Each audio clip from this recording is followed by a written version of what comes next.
मेरे पास शब्द नहीं, कौन से शब्दों से आपको धन्यवाद दूं। जी करता है कि आपका अभिनंदन करूं।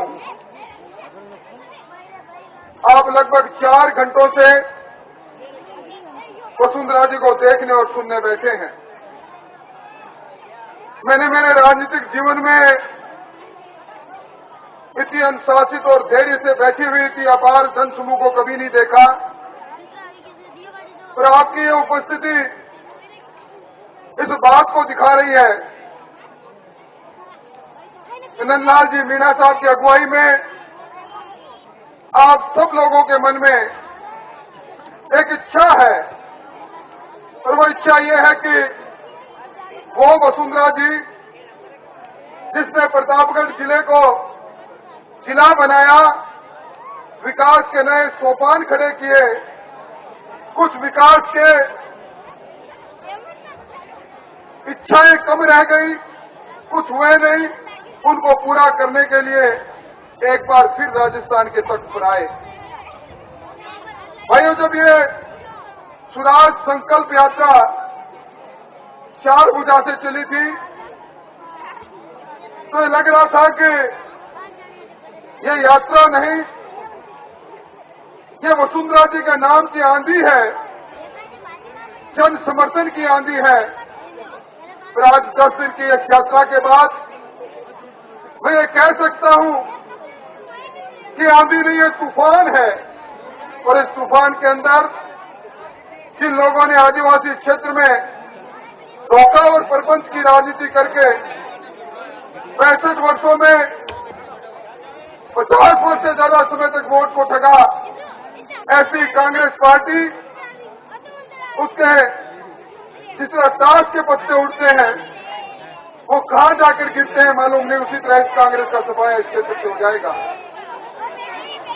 भाइयों, इस आदिवासी क्षेत्र की दुर्दशा इन दिनों में खुद आंखों से देखने का मौका मिला।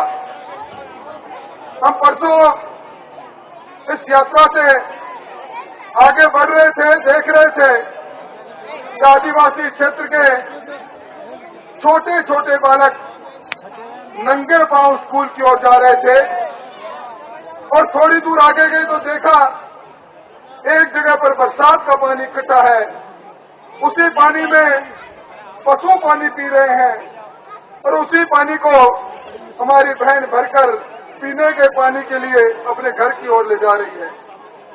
इतने वर्ष की आजादी के बाद ये दुर्दशा, और दुर्दशा भी उस जनजाति क्षेत्र में जिसके लिए हमारे संविधान निर्माताओं के मन में ये बात थी कि देश जब आजाद हो जाएगा तो उसके 10 वर्षों में ये हमारे भाई मुख्य धारा में शामिल हो जाएंगे।